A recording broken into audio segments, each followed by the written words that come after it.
بسم اللہ الرحمن الرحیم۔ السلام علیکم ناظرین، میں آج آپ کو پٹھانوں کے متعلق تاریخی بتاؤں گا۔ ان کے پٹھان کون تھے، کہاں سے آئے تھے۔ فارسی میں پشتون، مقامی زبان میں پختون اور اردو میں پٹھان، یہ قوم دنیا بھر میں پھیلی ہوئی ہے۔ ایک غیرت مند قوم کے طور پر گردانی جاتی ہے، جن میں افغانستان، پاکستان، بھارت اول نمبر پر ہیں۔ دنیا میں پشتون اپنی وفادار اور غیرت کے نام سے جانے جاتے ہیں۔ لفظ پشتون کا مطلب ہوتا ہے غیرت اور وفا والا، اور اپنی عزت اور دین پر مر مٹنے والا۔ پشتونوں نے قیام پاکستان میں بھی بھرپور حصہ لیا۔ پشتون کی اصطلاح عموماً پٹھان اور افغان پشتو بولنے والے قبائل کے لیے استعمال ہوتی ہے۔ بعض اوقات پٹھانوں اور افغانوں کے درمیان امتیاز بھی کیا جاتا ہے، لیکن یہ سارے پٹھان ہی کہلاتے ہیں۔ بعض ان میں کافی فرق بھی کرتے ہیں، اور پٹھان پشتون اور افغان کو الگ الگ قبیلوں سے تصور کرتے ہیں اور ان ناموں کی وجہ سے تسمیہ اور تاریخ الگ الگ بیان کرتے ہیں۔ بہرحال میں بحیثیت مجموعی ان سب کا تذکرہ کرنے میں عافیت سمجھتا ہوں، کیونکہ زیادہ تفصیل میں گیا تو بات بہت زیادہ لمبی ہو جائے گی۔ آپ نے قرآن پاک میں حضرت موسیٰ علیہ السلام کے بارے میں پڑھا ہوگا کہ ایک موقع پر انہوں نے ایک پتھر پر اپنا عصا مارا تو 12 چشمے پھوٹ پڑے، کہ ہر چشمہ میں بنی اسرائیل کے 12 قبیلوں کے لیے الگ الگ تھا۔ تو تاریخ دان یہاں سے ہی ان کی تاریخ شروع کرتے ہیں۔ اسرائیل کی ایک ریسرچ رپورٹ کے مطابق پشتون یا پٹھان یہودی نسل ہیں، اور ان کا تعلق بنی اسرائیل کے 10 گمشدہ قبائل سے ہے، کیونکہ اس وقت جتنے بھی یہودی ہیں حضرت موسیٰ علیہ السلام کے زمانے کے 2 قبیلوں سے تعلق رکھتے ہیں، جبکہ بقیہ 10 اپنے مذہب تبدیل کر چکے ہیں یا ان کا کوئی پتہ معلوم نہیں ہو رہا۔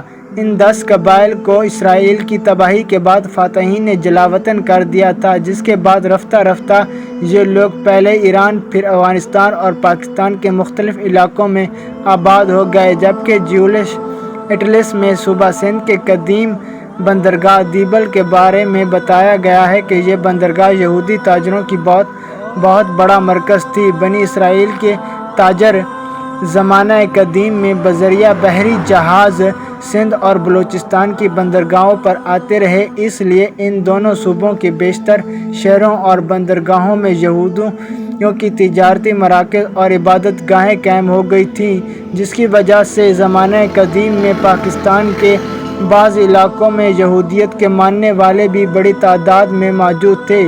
اسرائیل میں 12 قبائل آباد تھے، جنہیں بنی اسرائیل کے اجتماعی نام سے پکارا جاتا تھا۔ کہا جاتا ہے کہ صرف 2 قبائل آج کی یہودیت تورات پر عمل کرتے ہیں، جبکہ باقی اب 10 قبائل تورات کو تسلیم تو کرتے ہیں لیکن ان کی پیروی نہیں کرتے، لیکن یہ بنی اسرائیل کا حصہ تھے۔ آج کا شمالی اسرائیل حضرت عیسیٰ علیہ السلام کی پیدائش سے تقریباً 800 سال پہلے نینوے کی اشوریہ قوم نے فتح کر لیا تھا، جو ڈاکے کے نام سے موسوم جنوبی علاقہ پر صدیوں بعد بابل سے آنے والے حملہ آوروں نے قبضہ کیا۔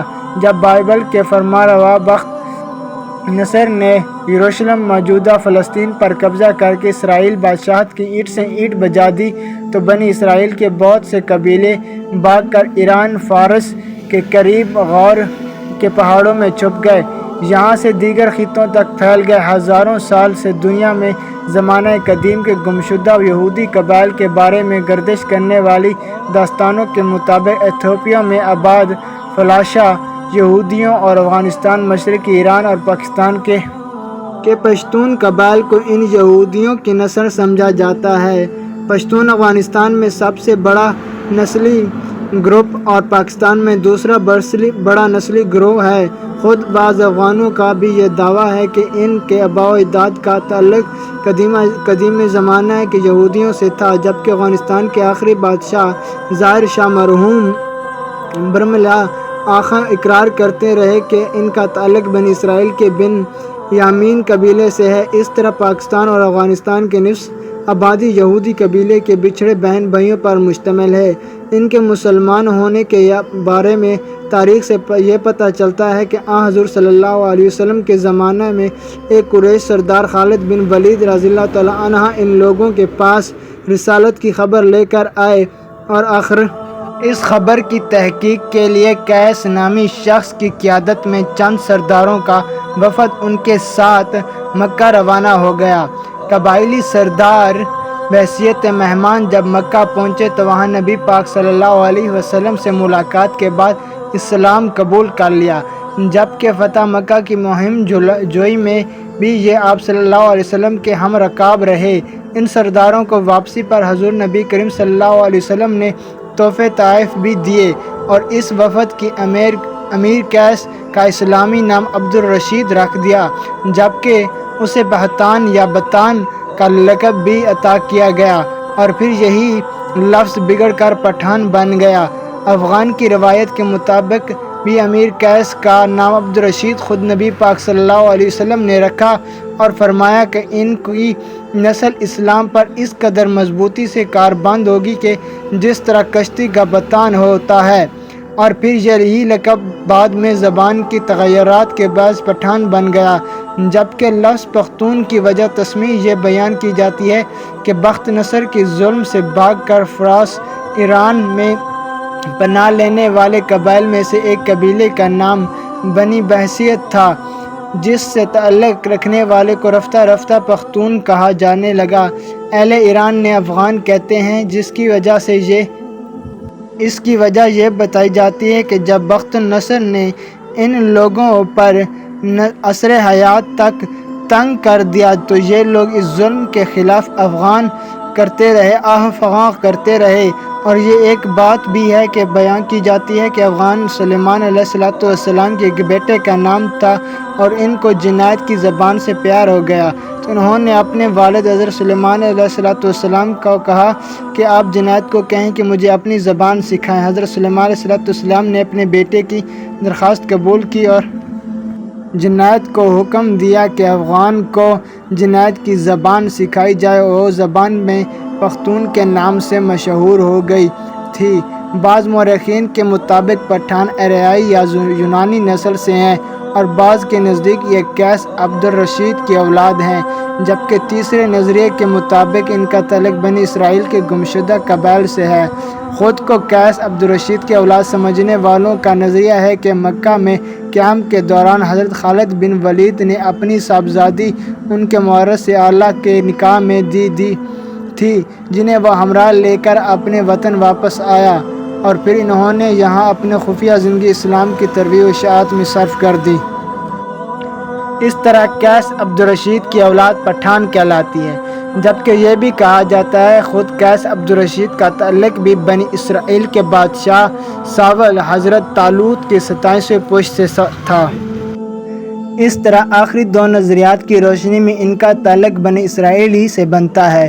سب سے بڑی عجوبہ خیز بات یہ کہ ان میں یوسف زئی یوسف کے بیٹے، داؤد خیل داؤد کے بیٹے، موسیٰ خیل موسیٰ کے بیٹے، سلمال خیل سلمال کے بیٹے سمجھے جاتے ہیں، لیکن ان کی تصدیق کرنا بہت ہی مشکل اور ناممکن ہے کہ موسیٰ خیل موسیٰ علیہ السلام، داؤد خیل داؤد علیہ السلام، سلیمان خیل یوسف زئی وغیرہ کا قدیمی پس منظر کیا ہے۔ بہرحال اس تاریخ میں اتنی باتیں شامل ہو چکی ہیں کہ اصل حقائق کی تصدیق لگ بھگ ناممکن سی ہو گئی ہے۔ کون سی بات درست ہے اور کون سی جھوٹی؟ بہرحال ہندوستان والے انہیں پٹھان کہتے ہیں، جبکہ پاکستانی انہیں پٹھان اور پشتون ایرانی افغان کہتے ہیں، مگر یہ خود کو پختون کہتے ہیں۔ یہ لوگ ان وقت متعدد قبائل کا مجموعہ بن چکے ہیں، جبکہ ان قبائل کی ہزارہ شاخوں کی متعدد ذیلی شاخوں بھی جو اشخاص ان کے اندر شامل ہو چکی ہیں۔ علاقے سے منسوب کی گئی افغان یا پٹھان کے لیے کئی اوصاف عربوں سے ملتے جلتے ہیں۔ عرب قوم مہمان نواز، بہادر اور اہل قلم ہونے کے ساتھ ساتھ دوسری قوموں سے اتنی جلد مرعوب نہیں ہوتی۔ ان چند اوصاف کے علاوہ کوئی اور اوصاف عربوں کے اندر زمانہ جاہلیت میں نظر نہیں آتے۔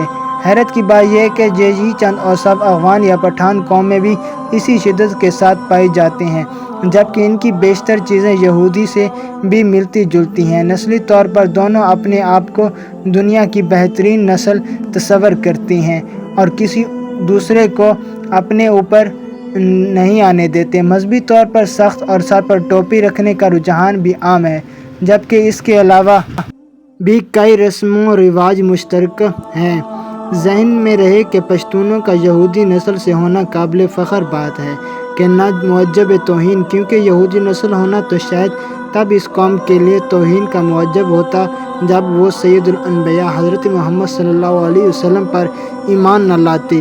یہ تو ان کی غیرت کی بلندی اور ایمان کی عظمت کا نشان ہے کہ یہودی نسل ہوتے ہوئے بھی نبی آخر زمان صلی اللہ علیہ وسلم پر ایمان لے آئے، کیونکہ یہ وہی آخری نبی ہے جن کے اوصاف تورات و انجیل میں مذکور ہیں اور جن کی وجہ سے ہی کہ اہل کتاب آپ صلی اللہ علیہ وسلم کی ایک نجات دہند کے طور پر منتظر بھی تھے، لیکن بعد میں انہوں نے محض اس جلن اور حسد کی وجہ سے حضرت محمد صلی اللہ علیہ وسلم کی نبوت کا انکار کیا کہ ان کا تعلق بنی اسرائیل سے نہیں تھا۔